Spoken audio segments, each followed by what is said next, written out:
Salut tout le monde. J'aimerais un peu vous parler du pouvoir d'achat. Enfin, moi j'appelle ça plutôt le non-pouvoir d'achat, hein, voilà, parce que ça devient de plus en plus pénible. Donc là, en ce moment, les Français sont à l'heure de préparer leurs vacances. Il y en a déjà qui sont déjà aussi beaucoup en vacances à droite à gauche. Donc, je dis que les Français, ils préparent leurs vacances, mais ils sont quand même à la peine, hein, que ce soit les Français, on va dire, ceux qui sont sur le socle le plus bas, je pense aux smicards, je pense aux gilets jaunes, je pense aux retraités qui ont une très petite retraite et qui, eux, souffrent énormément donc de ce pouvoir d'achat qui est en train de dégringoler. Voilà, donc ce pouvoir d'achat, donc en fait, on nous dit bon, c'est pas tous les prix qui sont en train d'exploser en même temps, sauf que pour le pouvoir d'achat actuellement, pour les Français, c'est certainement le pouvoir d'achat alimentaire, voilà, hein, qui grève quand même votre budget un maximum. Voilà, si vous n'avez pas assez d'argent pour vous nourrir, ben vous mangez une fois sur deux ou voilà quoi. Donc, ce fameux pouvoir d'achat, il est en train de s'éroder et on vous dit, ben, c'est par rapport à l'inflation, voilà. Et surtout aussi, on vous dit, on nous dit, c'est par rapport à l'Ukraine, parce que ben, l'Ukraine, c'est un pays qui est en guerre avec la Russie, hein, vous le savez. Donc, on vous dit aussi que bon, ben, les pays du Maghreb, tout ça, vont manquer de farine, ou même que ce soit de graines, etc., parce que c'est eux qui en consomment le maximum. Donc, il y aura certainement aussi des émeutes de la faim puisque ben, Poutine en ce moment est en train de mettre la main sur l'Ukraine. Et par conséquent, bon, ben, tout ce qui est le grenier alimentaire, soi-disant, de l'Europe, est en train ben, d'être stocké. Et même à la limite, il sera peut-être aussi quelque part plus valable dans quelques temps parce que voilà, ça se garde pas. Donc, ok, ok. Alors, l'inflation, apparemment, il y a des économistes qui l'ont calculé, on est à 5,5.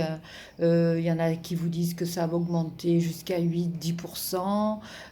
Après, on vous dit aussi que, bon, ben, on va mettre des mesures pour aider Euh, ces pauvres gens, oui, ok.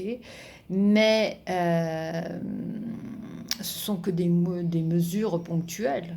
Par exemple, les chèques pour les gens qui sont, comme je vous disais tout à l'heure, au socle.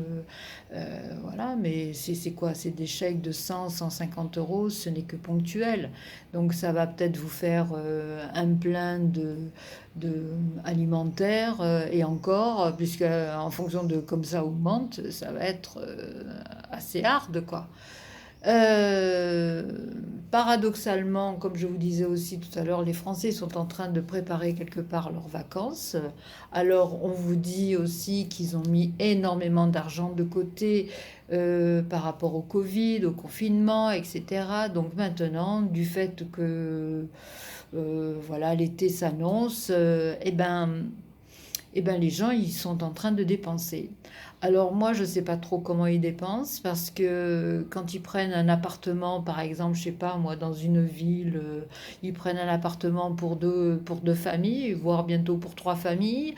Quand ils vont au resto et qu'ils commandent une pizza pour quatre personnes, mais ils sont à six à manger dessus, qui squattent les terrasses des restaurants de 8h30 jusqu'à 10h30. Donc ça fait pas non plus remplir le restaurant, hein, parce que si le restaurateur il voit que vous buvez que de l'eau et vous mangez une pizza pour quatre personnes, vous êtes assise dessus.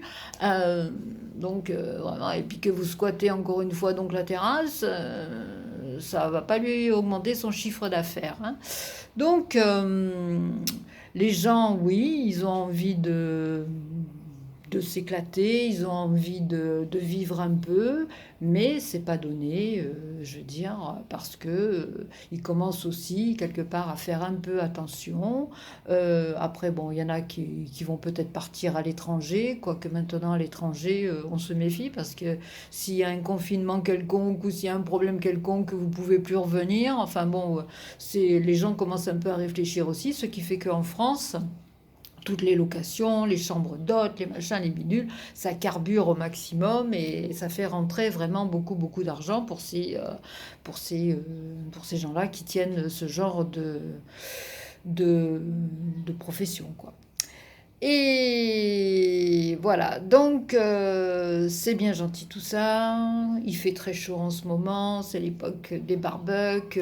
On vous dit aussi, là ça a commencé, on vous dit attention, il va falloir commencer dès maintenant à restreindre l'économie c'est-à-dire les énergies, que ce soit le gaz, l'électricité, donc bientôt l'essence, tout ça. Ouais, mais bon, voilà quoi. Alors, en été, c'est vrai qu'on a besoin peut-être un peu moins de gaz, on a besoin d'un peu moins d'électricité, mais cet hiver, on va se chauffer comment? Du fait que Total Énergie a dit qu'il fallait commencer à restreindre. Donc, oui, ok, on va restreindre, mais après, il va falloir nous dire comment on va restreindre, hein, parce que c'est sûr que si vous ne pouvez pas vous chauffer, oui, effectivement, avec le prix du gaz qui va augmenter, l'électricité qui va augmenter, d'entrée, vous allez on va dire, vous réduire votre façon de faire, hein. Moi, je vous le dis, hein, franchement, parce que quand vous recevez la facture, au secours. Donc, voilà. Alors, on est en train donc de nous dire, ben, allez, il faut commencer à réduire tout ça. Et puis voilà, et en hiver, eh ben, les Français, ils seront sortis des vacances, ils auront les impôts à payer, ils auront un tas de trucs, voilà, donc ça va être chaud parce que les salaires ne vont pas augmenter. Ou alors même, par exemple, par rapport à cette inflation, si les salaires augmentent, votre patron qui va vous faire une augmentation, ben lui va la répercuter sur ce qu'il vend ou sur ce qu'il fait. Donc les sous-traitants qui bossent avec lui, bon ben à leur tour ils vont augmenter. Donc les matières premières vont augmenter. Ensuite, ben, dans les grandes surfaces, l'alimentation va augmenter à son tour parce que les transports vont augmenter, les machins vont augmenter. Donc c'est un serpent qui se mord la queue. Et puis, voilà, c'est pas très bien de dire on augmente les salaires. Voilà, c'est terrible à dire, mais en cette période d'inflation, augmenter les salaires, c'est pas vraiment la bonne solution parce que je vous dis, ça va faire crescendo, ça va faire boule de neige et tout le monde va augmenter et personne, on va tous se retrouver au même point avec des salaires qui ont augmenté, mais bon, voilà. D'autant plus que les salaires, quand ils augmentent, ils ne vous n'aurez jamais le delta, c'est-à-dire que ça va couvrir toutes les augmentations, hein, jamais de la vie, hein, donc voilà. Bon. Alors maintenant, cette inflation, d'où ça vient? Ben, ça vient que tout simplement, c'est cette politique du quantitative easing qui a été instauré depuis les années, on va dire, je crois depuis 2008-2009. Voilà, donc ça a été d'abord la Banque du Japon qui a instauré le quantitative easing, et puis ensuite, bon, il y a eu les États-Unis, après il y a eu l'Angleterre, et puis après il y a eu la zone euro avec Mario Draghi qui a commencé à faire, on va dire, à actionner la planche à billets, cette masse monétaire qui s'est amplifiée. Voilà, la planche à billets, c'est ça, c'est l'impression de monnaie, quoi. Voilà, donc on a inondé les marchés de cette fameuse monnaie. créé comme ça, artificiellement, hein, voilà, d'une part pour racheter tous les déficits publics, et maintenant, bon, en fait, c'est pour vous assurer, c'est pour assurer que les pays qui empruntent sur les marchés sont des pays sur lesquels vous pouvez compter pour rembourser ce que vous avez emprunté. Voilà. Donc cette politique de planche à billets est dangereuse, destructrice, et c'est ce qui nous amène à notre fameuse inflation. Voilà. Production là, de la masse monétaire en maximum, ça provoque l'inflation, et ça de toute façon ils le savaient parce que c'est très dangereux cette planche à billets, voilà. Donc on est en train d'entrer dans une dépression, voilà. Et puis alors ça va pas être la dépression des années 1920, 1930, enfin j'espère, parce que si ça continue comme ça, votre poulet, vous allez le payer dans les 30 euros, 40 euros. Le steak, vous allez le payer dans, je sais pas moi, 20 euros, 25 euros. Enfin voilà, quoi, la bouteille d'huile, déjà que ça, elle a flambé. Donc tout se ramène, si vous voulez, donc à cette augmentation de prix, notamment pour l'alimentation, qui est très importante pour les gens, hein, pour les gens. Et puis il y aura aussi les taux on va dire pour les prêts qui vont être accordés, qui vont bien augmenter. Voilà. Donc ce qui fait que les banques, déjà qu'elles étaient très regardantes pour vous accorder un prêt, là ça va être encore plus chaud parce que elles vont être frileuses pour vous accorder un prêt. Voilà. Donc ça va devenir quelque chose de très sensible, et si ça continue comme ça, je vous dis, hein, ça va pas être rigolo du tout. Donc voilà. Donc je vous dis aussi, bon, Macron lui propose de faire des chèques. C'est qu'un truc ponctuel, et encore je dis que c'est pas très bien parce que les gens qui sont vraiment très nécessiteux, ils vont avoir un chèque comme ça ponctuellement, mais les gens qui sont au-dessus justement de cette tranche, ne serait-ce que de 1 centime, ils n'auront pas droit à ce chèque parce qu'ils ils vont dépasser le plafond.